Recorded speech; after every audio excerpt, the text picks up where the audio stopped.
Assalamualaikum. Hai, selamat menonton ke channel saya. Okay, check it out.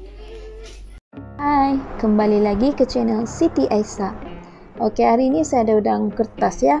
Kalau orang Sabah panggil dia udang kertas sebab udang ni dia warna dia agak putih pucat atau lebih dekat dengan warna kelabu. Dan kalau udang laut dalam kami di Sabahan biasanya warna kekuningan, ada warna merah dan ada yang warna belang-belang ya. Udang tiger, udang flower agak merah, udang tiger agak berbelang lah warna dia. Okey, baik, saya akan tunjuk contoh cara orang kampung di Sabah membersihkan udangnya. Biasanya kami akan buangkan bulu yang panjang tu, kemudian ekor dia dan duri ya, duri udang yang tajam di depan tu kita buangkan. Lepas tu bahagian sesungut dia yang di depan buang juga. Segala bulu-bulu yang berada di badan udang tu buangkan dengan gunting ya guys. Kita guntingkan semuanya. Lepas tu di atas, bahagian atas udang tu, badan udang kita gunting juga ya. Kemudian kita buka, kita buangkan pasir di atas. Okey. Begitulah contoh orang Sabah membersihkan udang. Yang ini saya tunjuk lebih jelas ya. First step, biasanya kami akan buangkan duri dahulu sebab duri ini tajam guys. Kemudian kita akan buang bahagian hadapan, bulu dia, ekor dan serta kaki serta bulu-bulu panjang yang ada di badan udangnya. Kami bersihkan kesemuanya ya, singkirkan kesemuanya. Setelah itu kita gunting bahagian atas seperti yang saya tunjukkan ni, bahagian atas badan udang. Kemudian boleh nampakkan pasir dia tu kita kena buang ya guys. So bila kita makan nanti kurang risiko untuk udang tu rasa berpasir ya. Biasanya kami kalau bersihkan udang, kami just buang duri dia, bulu-bulu yang ada di badan udang ni sahaja ya, serta ekor dia. Dan buang pasir. Kalau kulit dia tu kami biarkan sahaja, masak sekali ya. Kalau macam terpulang kepada kamu, kalau kamu mau kupas kulit dia tu pun boleh ya. Sampai udang ni betul-betul bersih, terpulang. Langkah pertama untuk masak udang ni, udang butter ni, first step kita perlu goreng dengan tepung ya, maksudnya kita salutkan dengan tepung.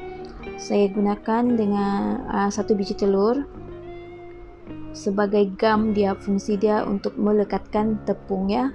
Maksudnya tepung tu tidak mudah terlerai daripada badan udang sekiranya kita menggoreng. Okey, saya celupkan udang satu persatu. Dan kemudian step yang kedua saya bedakkan seperti contoh video ini, saya bedakkan sahaja dan kemudian saya gorengkan.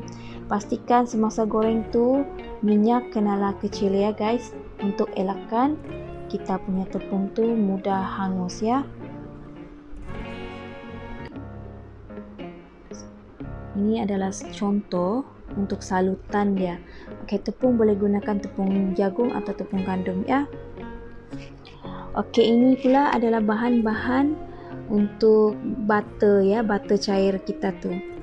Bawang putih 3 biji, 1 biji bawang merah, 2 batang daun kari yang telah diceraikan dari batang dia, dan 3 biji cili padi yang pedas dan cili besar ya, yang merah yang kurang pedas. Okey, butter 2 sudu besar ya, 2 sudu besar. Okey, yang ini pula telur masin 2 biji, saya rebuskan sampai masak dan isi kuning dia ambil habis dan putih dia kurangkan ya, tidak mau banyak nanti takut masin. Okey, yang ini pula susu cair ya, 1 tin. Susu cair 1 tin ya.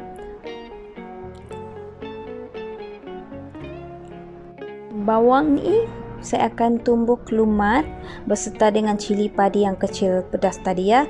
Okey, lumat macam ni hancur ke semuanya. Okey, panaskan kuali. Setelah panas, saya tambahkan minyak sedikit, minyak makan, untuk elakkan bila kita masukkan butter mudah hangus ya. So bila kita masukkan butter, api kena kecil dahulu. Pastikan kuali betul-betul panas dan kecilkan api. Okey, saya ratakan dahulu minyak masak ni.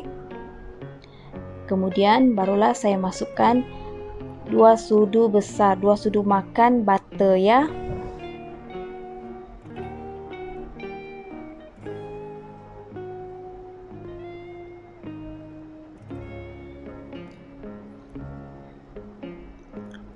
Ingat ya guys, bila kita masukkan butter, api kuali kena kecil sebab butter ni dia mudah hangus. So kalau butter kamu hangus, nanti boleh mencacatkan kamu punya tumisan, boleh jadi rasa hangus juga ya. So pastikan elakkan api besar ya. Okay, setelah memasukkan butter, bagi dia betul-betul hancur di dalam, cair. Dan kemudian barulah saya masukkan daun kari. Kenapa saya masukkan dahulu daun kari? Saya mau daun kari tu aroma dia keluar ya. Bercampur aroma wangi kari tu bercampur di dalam butter.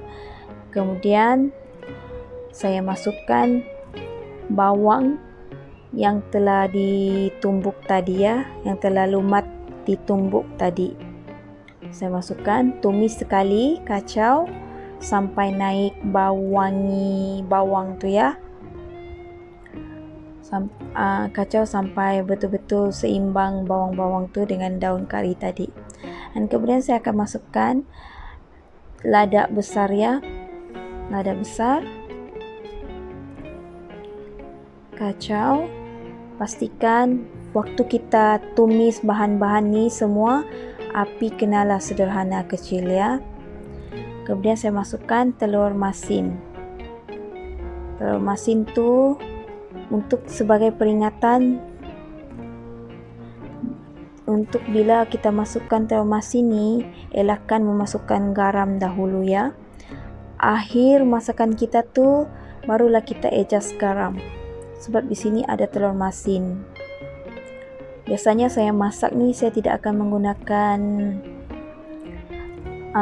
garam lagi ya, sebab memang masin dia pun sudah cukup rasa. Tapi kalau orang yang suka lebih masin tu, kamu boleh tambah ikut suka cita rasa kamu ya. Okey, setelah tumisan ni sudah seimbang kesemuanya, seperti dalam video ni sudah seimbang, barulah kita masukkan 1 tin susu cair ya, secara perlahan-lahan.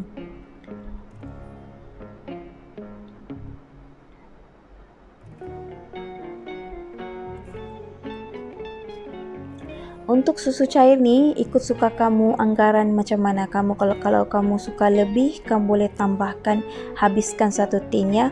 Kalau tidak berapa suka, bolehlah setengah tin.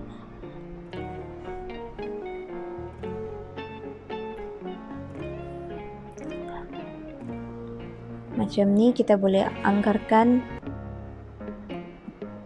kuah susu dia tu bersesuaian dengan jumlah udang. Kalau udang kita tu banyak, lebih, so kita boleh lebihkan susu. Kalau tidak berapa suka susu yang banyak, kamu boleh tambahkan air setengah cawan ya.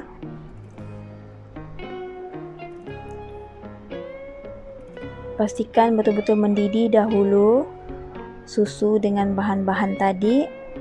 Bahan tumisan kita tu sudah mendidih, barulah kita masukkan biasanya saya akan masukkan gula ya. Gula setengah suduk makan. Saya suka rasa lemak, manis dan ada rasa masin. Semuanya seimbang di dalamnya. Untuk masak butter ni biasanya akan lebih sedap bila ada rasa manis sedikit. Okey, jadi saya masukkan tadi 1 sudu, maksudnya setengah sudu atau 1 sudu gula ya. kacau seimbang di dalam. Setelah kuah tu mulai memekat dan mendidih, bolehlah kita masukkan udang yang kita salutkan tepung tadi ya, yang telah masak. Yang ni nampak salutan tepung dia tu. Kemudian kita masukkan. Masa ni kalau kita mau masukkan garam pun boleh sudah, tapi biasanya kamu kena rasa dahulu ya. Biasanya kalau ada telur masin memang rasa dia sudah cukup masin. Dan boleh matikan api ya. Matikan api dapur kamu, just gaul macam begitu sahaja, untuk mengelakkan kamu punya kuah butter tu terlalu kering. Yang macam ni just nice, dia punya cairan betul-betul pekat pada udang, sebab saya suka tidak terlalu cair untuk elakkan udang ni terlalu meresap, cairan butter tu terlalu meresap pada udang. Yang macam ni dia bila kita makan dalam makan waktu panas-panas, udang tu masih lagi rangup ya bersama tepung.